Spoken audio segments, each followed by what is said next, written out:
इमरान खान को ज्यादा देर तक ये जेल में नहीं रख सकते, कुछ न कुछ होने वाला है। ये सो कॉल्ड वजीर दिफा कोई 70-80 हजार से वोटों से हारा हुआ अब ये मैदान में आ जाएगा। ये दोनों तरफ की मजबूरी है कि जंगी माहौल पैदा करे। इस वक्त किसी से पूछने की जरूरत नहीं, सिर्फ बटन दबा दो और हिंदुस्तान को पहुंचा दो पत्थर के ज़बान। शहबाज शरीफ को भी कौम से माफी मांगनी चाहिए, जनरल आसिम मुनीर साहब को भी कौम से माफी मांगनी चाहिए। गंडापुर का ये जाकर कहना कि बीबी अलीमा खान MI के लिए काम, गंडापुर तेरे मुंह में खाक, हाउ यू डेयर। गाजा से सब मुसलमान अरबों को निकाल बाहर फेंकना, ये उसका इंतजाम और एहतमाम था जो डोनाल्ड ट्रंप ने किया। बिस्मिल्लाहिर्रहमानिर्रहीम। नाज़रीन इकराम अस्सलाम वालेकुम, आप देख रहे हैं मेरा YouTube channel Asif Bhatt official. इस वक्त पाकिस्तान की सूरत हाल आलमी सियासत के तनाजुर में बड़ी अजीबोगरीब है। मेरा आज का मौजू इस तनाजुर में रख कर इमरान खान को देखना है। इमरान खान एक अहम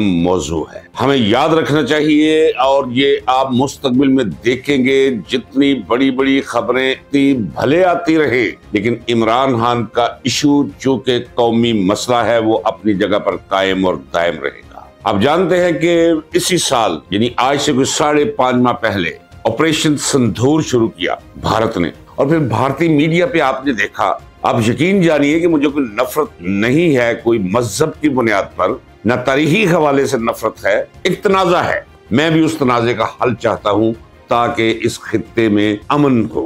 लेकिन दोनों एटमी कुफ्तों के दरमियान जंग होते होते रह गई। ये जंग क्यों रह गई मैं आपको पहले बता चुका हूं, लेकिन आज के मौजू में मैं इसे फिर जेरे बहस लाऊंगा। जैसा कि मैंने कहा है कि इस सारे तनाजुर के अंदर मेरा असल सब्जेक्ट इमरान खान है। इमरान खान के बारे बात करना पाकिस्तान के बारे बात करने के मुतरादिफ है। आज से 5 माह कबल भारत ने ऑपरेशन सिंदूर का आगाज किया, ड्रोन्स छोड़े, लेकिन बिल्लाहिर पाकिस्तान ने जब जवाब दिया तो जवाब बड़ा सख्त था। अगर जवाबुल जवाब हिंदुस्तान की तरफ आता तो एटमी जंग शुरू हो चुकी, इसमें कोई शक। और एटमी जंग के खतरात और इम्कानात अब भी मौजूद हैं। आपने सुन लिया है कि भारत के वजीर दिफा ने यह कहा है कि पाकिस्तान को आलमी नक्शे से हम मिटा कर रख देंगे। अगर ये वजीर दिफा तक की बात रहती तो खैर थी, ये हम इसे अखलाक बाख्ती भी कह सकते थे, हम इसे नाराबाजी भी कह सकते थे। जिस तरह हमारे भी इधर एक वजीर दिफा है वो दरीदा दहन सा, तो उधर भी हम समझते ऐसा ही है। लेकिन भारतीय फजाइया के सरबराह ने भी इसी टोन में बात की है और दीगर आला फौजी अफसरान ने भी यही राग लापा है, जिसका जवाब ISPR ने दिया है, जो जवाब बहुत सख्त। साफ जाहिर है कि यही कहना था कि अगर आप दोबारा ये गलती करेंगे तो पहले से भरपूर अंदाज में आपको जवाब दिया जाएगा। इसका मतलब यह है कि दोनों तरफ एक लफ्जी जंग शुरू हो चुकी है। नाज़रीन किराम, ये माहौल है। उसके बाद आप देखते हैं कि सैलाब आया, सैलाब अपने पीछे अपनी तबाहकारी छोड़ गया है, वो भी एक मसला बना। गंदम आपको 15 लाख टन सिर्फ पंजाब के अंदर गंदम चाहिए, जो आपके पास होना जरूरी है, नहीं तो भूख फैल जाएगी। उसकी अब इंपोर्ट के वो मामला, वो भी एक इशू रहेगा। मईशत वो तबाह हो चुकी है। IMF वो आपको मजीद टैक्सेस लगाने के लिए कह रहा है। फिर ये 2 हफ्तों का एक दौरा किया 47 नंबर वजीर आजम ने। 47 नंबर वजीर आजम का मतलब यह है कि उसकी कोई अखलाकी, कानूनी, आईनी हैसियत नहीं। चूंकि उसे वजारत उज़्मा की कुर्सी पर बिठाया है ताकत से, जोर के साथ, ताकतवर होने, लिहाजा बाहर तो उसे वजीर आजम ही समझा जाता है और समझा जाना भी चाहिए। साथ आर्मी चीफ आसिम मुनीर, साथ TTs का माहिर, इनके घर का मुलाजिम, इनका मुंशी मुनीम, शरीफ खानदान का इसाक डार, वो भी साथ। एक ऐसा मुआहदा किया इन्होंने मोहम्मद बिन सलमान के साथ कि जिसकी तान जाकर टूटती है इजराइल को तस्लीम करने पर। दूसरा, इन्होंने अमेरिका में जाके मशरिक़ वुस्ता में अमन कायम करने के लिए डोनाल्ड ट्रंप ने 20 नुकाती फार्मूला वो पेश कर दिया। इन्होंने उस पर दस्तखत किए, अब वापस आए हैं, उस पर शोर शराबा है। अब आहिस्ता आहिस्ता उनसे मुतालबा किया जा रहा है कि कौम से मुआफी मांगे और कम अज कम डोनाल्ड ट्रंप के साथ जो 20 नुकाती अमन मुआहदा है उससे अपनी बर्रियत का इजहार करें। इस सारे माहौल के अंदर ऐसे लगता है कि जैसे इमरान खान का मामला इनकी नजर में कहीं दब गया है। पाकिस्तान का असल मामला, नंबर 1 मसला इमरान खान है। चूंकि इमरान खान के साथ ही पाकिस्तान की सालमियत, इसकी बका और इसकी तरक्की का राज वाबस्ता है। इस वक्त इमरान खान जेल में, मुख्तलिफ खबरें फैलाई जा रही है कि कोई नई जेल बन रही है। ये सब कुछ सिर्फ डराने के लिए है, धमकाने के लिए है। ये क्यों छोड़ा गया शोशा? वो इसलिए कि लोगों को ये बावर कराया जाए कि इमरान खान को छोड़ा नहीं जा रहा, हम तो उसे कहीं और 10-20 साल एक में, कोई 14 साल एक में, ऐसे फजूल केसेस में सजाएं देकर कोई 100 साल 150 साल कैदी बनाकर उसके लिए एक मुस्तकिल जेल ही अलग कर देने लगे हैं, जिसकी कोई हकीकत नहीं, ये सिर्फ डिसइंफॉर्मेशन है। नाज़रीन किराम, आइए अब इमरान खान जेल में सेहत से है। इमरान खान उसी तरह अपने शब रोज गुजार रहा है जिस तरह शब रोज मैं आपको बताता चला रहा हूँ कि वो गुजार रहा है। पढ़ रहा है, लिख रहा है, इबादत कर रहा है, सोच रहा है, गौर व फिक्र कर रहा है और मुस्तकबिल की तैयारी कर रहा है। मुलाकातें हुई है इमरान खान से लोगों की, लेकिन इमरान खान फिर वही डटा हुआ है। इमरान खान किसी सूरत भी कोई डील करके मुंतकिल होने के लिए बनी गाला तैयार नहीं। अब ये है नाज़रीन किराम, उसने एक दफा फिर कहा है कि अदालतों पर से अपना भारी भरकम बूट वो उनकी गर्दन से उठा दे, उन्हें कह दे कि इंसाफ करें। तो जब इंसाफ करेंगे मेरे खिलाफ तो मुकदमे कोई नहीं, और अगर आपने मुझे नहीं छोड़ना तो फिर ऐसे 101 मुकदमा तो और ले है, मैं तो बैठा हूँ। अगर आप मुझे मारना चाहते हैं तो वो भी रास्ता खोला, मार ले। मैंने जो करना था मैंने कर लिया है। क्या कर लिया है? मैंने कौम को उनके दुश्मनों के निकाब नोच कर उनसे आगाह कर दिया है, उनके चेहरों से। अब जो नस्ल भी उठेगी, मैं नहीं तो वो इन्हें सीधा कर। आज फिर मैं आपसे कह रहा हूं कि आज के दिन तक इमरान खान की रिहाई के बारे में डेडलॉक है। मैं आपसे कहता चला रहा हूं नाज़रीन किराम के बहुत बड़े वाकयात रूनुमा होने वाले। आपको याद है कि वीडियो में मैंने कहा था नाज़रीन किराम, मैं सच कहता हूं, ये मुझे पता नहीं कि क्या होने वाला है। और जब भी मुझे माजी में ऐसे ये एहसास हुआ है और इतना गहरा हुआ है, मेरे अंदर से आवाज आई है और दरो दीवार ने मुझे गवाही दी है और मैं कुछ अनकरीब होता हुआ मुस्तकबिल में देख पाया हूं, वो होकर रहा है नाज़रीन किराम। आज फिर मैं यही कहूंगा कि इमरान खान को ज्यादा देर तक ये जेल में नहीं रख सकते, कुछ न कुछ होने वाला है, वो बाहर हो। लेकिन अब हिंदुस्तान के साथ फिर एक छेड़छाड़ शुरू, उसकी वजह दोनों तरफ की सियासत है नाज़रीन किराम, याद रखिएगा। मैं कहता चला रहा हूं कि सियासत ना तो पैगंबराना शेवा है और ना ये कोई नेक आसमानी इंसानों की सरगर्मी है, ये शतरंज की बिसात है, ये कोतलिया चंकिया का सारा वो निजाम है। उसी फलसफे के तहत ये सियासत चलती है। भारत में इस वक्त मोदी की हालत बहुत पतली। हिंदुस्तानी कौम पाकिस्तान के खिलाफ अपने दिल के अंदर गमो गुस्सा रखती है। उसकी कुछ तारीखी वजूहात कि हमने सदियों ने दबा कर रखा है, हमने हुक्मरानी की है, अकलियत होते हुए बहुत बड़ी अक्सरियत पर हमने हुक्मरानी। अगरचे हमने मंदिर बनाए हैं, हमने उनके मंदिर तोड़े भी, हमने उनसे उनका इक़्तिदार छीना है। बड़ी तल्ख तारीख है, सदियों पर मुहित। ये 1206 से लेकर 1857 तक,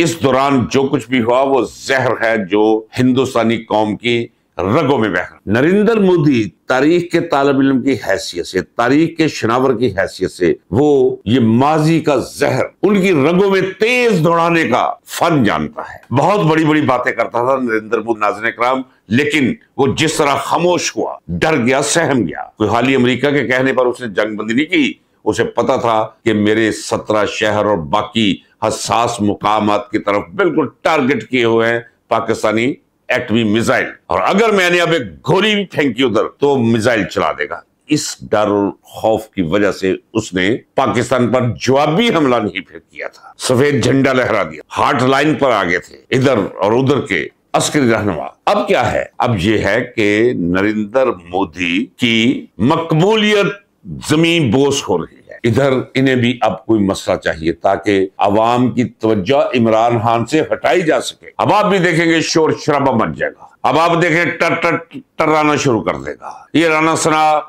ये ओल फोल और हजलियात बकना शुरू कर देगा। ये सो कॉल्ड वजीर दफा कोई 70-80 हजार से वोटों से हारा हुआ, अब ये मैदान में आ जाएगा कोई पहलवान बनकर और एक तमाशा लगाएंगे। जंग फिर भी नहीं होगी नाज़रीन किराम, ये मैं आपसे कह रहा हूं। ये दोनों तरफ की मजबूरी है कि जंगी माहौल पैदा करे। इस वक्त हुआ क्या है, इनका ख्याल था कि हम बहुत बड़ा कोई मार के आ गए। अब इनसे मुतालबा किया जा रहा है और मैं भी मुतालबा करने में हक बजाना हूँ कि शहबाज शरीफ को भी कौम से माफी मांगनी चाहिए, जनरल आसिम मुनीर साहब को भी कौम से माफी मांगनी चाहिए और पूरी कैबिनेट को कौम से माफी मांगनी चाहिए कि हमसे गलती होगी। सिंपल है, फलस्तीनी जिद्दोजहद को हमेशा के लिए खत्म करना, हमास जैसे खतरे से निजात पाना, गाजा से सब मुसलमान अरबों को निकाल बाहर फेंकना, ये उसका इंतजाम और एहतमाम था जो डोनाल्ड ट्रंप ने किया, जिसमें हमने ताउन देने का वादा किया मुस्कुराते हुए। और मैं बता चुका हूं कि ये तो वो बेवजह खुशी थी उनकी कि जिसमें उन्हें पता ही नहीं था कि हम कितना बड़ा गुनाह करने जा रहे हैं। अब जब वापस आए हैं आपने देख लिया। और नाज़रीन इकराम, मुझे दाद नहीं चाहिए, लेकिन मैंने आपसे कहा था इसी कैमरे के सामने बैठ के कि इस मुआहदे की स्याही भी खुश्क नहीं होनी पाएगी कि ये अपना मुंह छुपाते फिरेगी। अब मुंह छुपा रहे। अगले दिनों में देखिए कितना भारी पड़ेगा इन्हें ये 2 हफ्तों का दौरा, और इस दौरे के अंदर ये जो कुछ भी करके आए। इस खाकसार ने आपको बताया था, पूरे तयक्कुन के साथ कहा था कि ये मोहम्मद बिन सुलेमान के साथ ये जो मुआहदा शोर मचा रहे हैं कि हम हाथ मैंने हरमैन शरीफैन बन गए हैं, इसकी कोई हकीकत नहीं। इसकी तह में मुकासद क्या कार फरमाते वो मैं पहले 3 वीडियोस में बता चुका हूं नाज़रीन इकराम। अब तो इन दोनों मुआहदों की सजा भुगतनी है। आप सोचते होंगे कि मैं इतने तयक्कुन के साथ क्यों कहता हूं कि जंग नहीं हो सकती। वो नाज़रीन इकराम इसलिए नहीं हो सकती, आप यकीन जानिए कि कमांड एंड कंट्रोल वो कौन है, वो इनसे भी विरा है, आपके आर्मी चीफ से भी विरा है। कितनी अजीब बात कह रहा हूं, आपके वजीर आजम सो कॉल्ड सदर, वो तो बिल्कुल एक पैमाना है कि अगर इस पैमाने पे ये हो तो किसी से पूछने की जरूरत नहीं, सिर्फ बटन दबा दो और हिंदुस्तान को पहुंचा दो पत्थर के जमाने। तो ये हो भी जाएगा अगर हिंदुस्तान ने ये को, अगर मुझे पता है तो ये भारत को पता नहीं। पाकिस्तान के पास तो कुछ भी नहीं है, मां सिवा कर्जों के। हम तो बख्शियत कौम मिरासी के काबिल एहतराम मिरासी के बच्चे की तरह 9वीं से 8वीं, 8वीं से 7वीं, 7वीं से 6ठी, पहली, और फिर वही खतरा के जहां से आए थे वही ना चले जाए। हमारी पोजीशन ये है। भारत ऐसा नहीं, वो तरक्की की शाहराह पर मुसाफिर तय कर रहा है। हमें क्या है, हमारे पास पहले ही कुछ नहीं, बाकी यही होगा कि बंदा भी कोई नहीं रहेगा। हिंदुस्तान लड़ाई मोल नहीं ले सकता, ये आप तसल्ली रखिएगा। और जब भी फजा बने जंग की तो ये समझिएगा कि ये दोनों ममालिक की जरूरत है, क़यादतों की। हाँ, हिंदुस्तान का एक मसला जरूर है, लेकिन वो मसला रहेगा। इन्हें नहीं चाहिए था ऑपरेशन सिंदूर जैसा मामला शुरू करना, नहीं चाहिए था। इन्हें पता होना चाहिए था कि पाकिस्तान के पास आखिरी जो ऑप्शन है वो यही है कि अपने एटमी असलहाजात संभाल कर रखने की बजाय भारत पर इस्तेमाल कर। नहीं होना चाहिए। इंसान इंसान है, वो भारत में हो या यहाँ।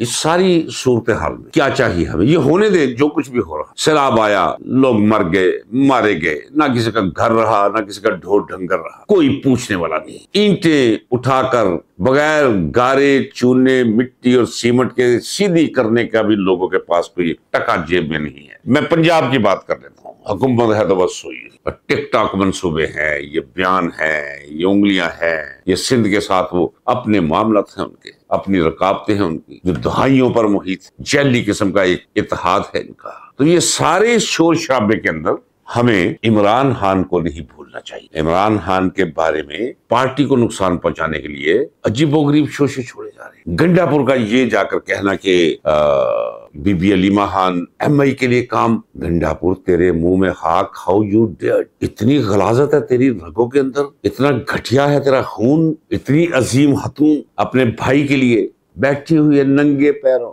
जमीन पर बैठी हुई है। कुछ शर्म कुछ हया चले नहीं आती। नाज़रीन इकराम, आपको अलीमा खान को इमरान खान समझना चाहिए, अजीम हतून है वो, जितनी इज्जत हो सके उसकी इज्जत कीजिए। सब बहनों कमाल खवातीन है। रही बात क्यादत की, ये कोई क्यादत वैदत नहीं है। नाज़रीन इकराम, मैंने जो देखा है PTI के कारकुन इमरान खान को मोहब्बत करने वाले, असल ताकत वो है, असल लीडर वो है, असल असासा वो है। ये तो बस अल्लाह माफ करे कुछ आराम तलब हैं और कुछ अपने राब्ते इधर उधर बनाए हुए हैं, मौजें कर रहे हैं, मस्तियां कर रहे हैं इमरान खान के नाम पर, उसी के वोटों पर। इनसे कोई तवक्को मत रखिए, हदूद वक्त से बहुत दूर निकल चुके हैं कारकुन। मोहब्बत में, अकीदत में, सोच में, वफा में ये तो कहीं नजर ही नहीं आते। ये लीडर ने लीडर कहते हुए अब अजीब सा लगता है मुझे तो, क्योंकि रोल ऐसा अदा कर रहे हैं। बुज़दिली वो तो तयशुदा है, आराम तलबी वो तो तयशुदा है, जेल के तसव्वुर से खौफ वो तो तयशुदा है। तो फिर ये क्या करेंगे? करना किसने है? करना अवाम ने है, नौजवानों ने करना है, PTI के वर्कर्स ने करना है। वर्कर्स ही लीडर। जिस दिन वर्कर्स को ये समझ आ गई, नफ्सियाती सतह पर वो ये बात समझ गए कि लीडर वो खुद हैं, ये लीडर कोई नहीं है, ये सारे वारदात है, अक्सरियत वारदात। अच्छे दिन के इंतजार में कि किसी वक्त आ सकता है इमरान खान इख्तियार में, ये आ जाते हैं, फोटो सेशन करवाते हैं। ये मुख्तलिफ चैनल्स ये यूट्यूबर्स के अपने चैनल्स, ये यूट्यूबर्स को पैसे देते हैं कि भाई हमारी शक्ल और बुद्धि दिखा दे कि हम पेशावर में मौजूद हैं, हम लाहौर में मौजूद हैं, हम वहां मौजूद। जब इस तरह की सूरत हाल रहेगी तो फिर यही कुछ आपको उठना होगा, कारकुनों को उठना होगा, कारकुनों को अपने आप को लीडर समझना होगा। और अगर इनका ख्याल हो कि बहुत बहुत बड़े वाकयात रूनुमा हो रहे हैं जिसके अंदर इमरान खान शायद इर्रेलिवेंट हो जाएगा, इमरान खान इर्रेलिवेंट नहीं। इमरान खान को इर्रेलिवेंट कोई नहीं कर सकता, ना कोई फर्द और ना कोई वाकया। इजाजत दीजिए नाज़रीन किराम, मिलते हैं अगले व्लॉग में। अल्लाह हाफिज, पाकिस्तान पाइंदाबाद।